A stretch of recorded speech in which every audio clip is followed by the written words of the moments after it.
Hey YouTube, this is Nashtaters. Welcome back to another K-pop video. Just kidding, I'm not a K-pop star, although I'm starting to look like one.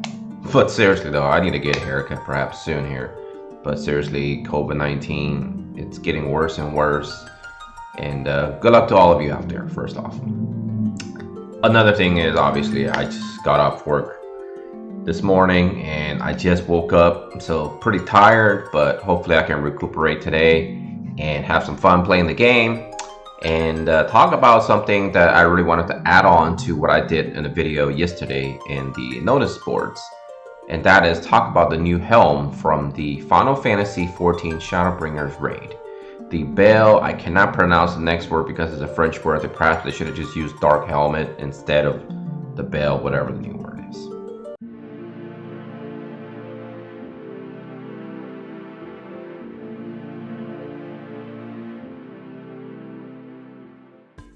Now let's do some house cleaning news first. Last time I talked about the killer bow and talked about a little bit between the difference of critical versus assault. I actually gave credit to a person who sent me a link, which I gave you the link and shared with the community. Turns out he wasn't the person that did it. He was merely the one who posted the link. He subsequently, as you can see here, I posted that he wants to give credit to the person that did it. He contacted the person that did it, and now we're all good. So I want to apologize for giving the impression that I gave the credit to a person that didn't actually create the original material. Hopefully that will clear it all up. So the Bale helmet, also known as the dark helmet, that you're going to be receiving when you're doing the raid. Now for those of you who are actually new to the raid, essentially the way it works is you do your normal thing either by killing anything in your normal stage farming or doing something in your dungeons, and you'll trigger the raid to come up, and then you can actually attack that monster, kill that monster, get a bunch of medals, and you can maybe get some crafting materials, and then of course you can trade those medals to try to buy recipes for the helmet. And along the way the game will also give you actual helmets, I believe, if this is following the same recipe as a previous collaboration raid, in which once you reach certain milestones of your raid, I believe it's level 1 to 100, and I think at level 100 they'll give you a actual helmet, and I think in a few other milestones along the way you actually get the actual helmet, and some of them will have pluses, and hopefully you should be able to get a +5 if you're diligent enough. And a lot of us should be playing this raid to get this helmet, and we're going to go ahead and talk about how good or perhaps how bad this helmet really is.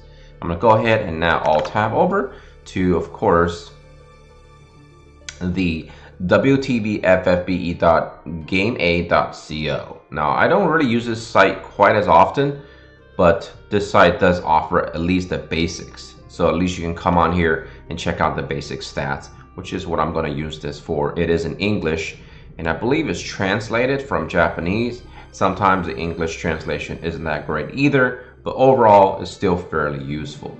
Now let's go ahead and take a look. So as you can see here, this is going to be the effects you're going to be getting once you level it up to +5.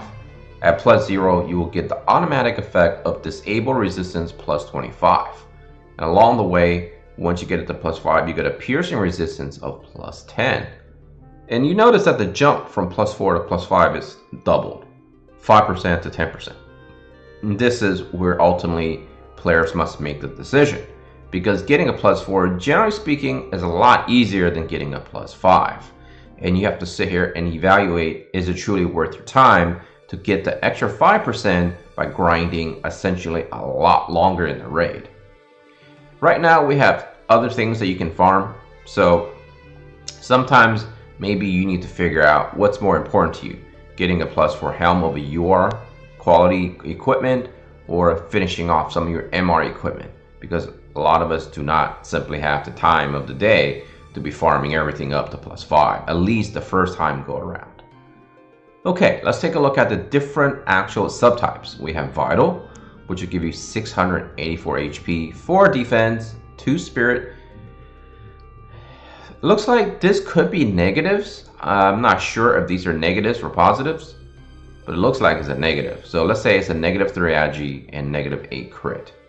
But we'll see once the helm actually comes on. For the shield type, you can get 478 HP, 18 defense, 4 spirit. Of course, the other 2 remains the same. Now barrier is 478, 9 defense, and 8 spirit, while the other 2 remains the same. So realistically speaking, which one would I personally go for? Okay, now that we've gone over all the stats, which one would I think would be the best? Personally, I think I'll go with shield, which will increase your defense to a high number, right? 18. Or I would go with vital, which will give you pretty good stats in terms of lots and lots of HP. Because generally speaking, let's take a look at what units causes disable. Now we know Dwayne causes disable, right? He's a sword user, and he will do a global, or not a global, but an AoE effect damage in which it will cause potentially disable. So definitely you have to think about him. Other units that can cause disable, of course, will be your arithmeticians. And they will cause disable, but they're going to be going from a distance, and they're going to create this havoc in which they will make you essentially not useful, right? It's based off of faith, obviously. So obviously in this case, the higher faith you have, the more likely you're going to be disabled, because it is, of course, a status ailment. So let's think about this.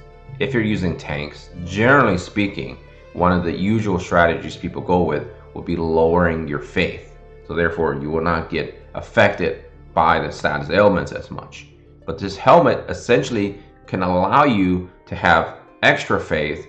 Therefore, you get to be healed a lot more when you're taking damage.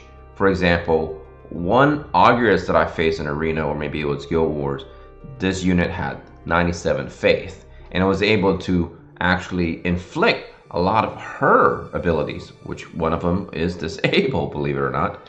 And so therefore, the tank essentially just walks around disabling folks, stopping folks, and then of course, if she takes a lot of damage for a magic, then she can be healed up a lot more higher in terms of numbers from the actual healer on her side. And I thought that was a really good strategy. I think essentially this helm can actually help quite a bit. And I think it is an actual heavy armor helm, so therefore she should be able to wear it. So we're going to go ahead and take Golden Helm as an example. As you can see, Holy Knight, which is Auguras, can definitely wear it. Fel Knights, Knights of Ruin, Lunar Paladins, of course, essentially all the heavy armor knights, and even Squires, Lords, and actually Spellblades can wear these. So here's the thing. The great news is now this is a great strategy to actually increase your faith on many of your units when you're facing against what the current quote-unquote meta is going on, where you have a lot of enemies that can disable you.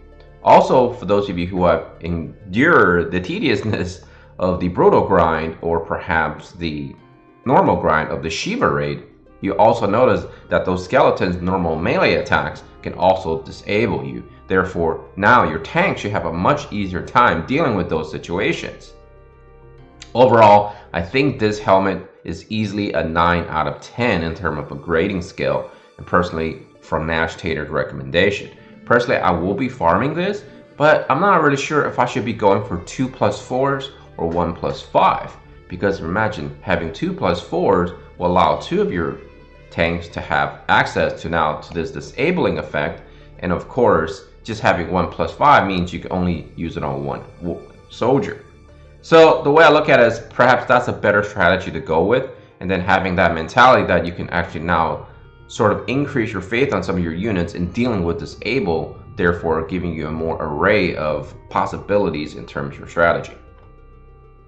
Alright, that's all the time I have for this video. I want to thank y'all for watching. I want to thank y'all for listening. And if you are new to the channel, please hit that subscribe button. We're really pushing for that 1,000 subscribers.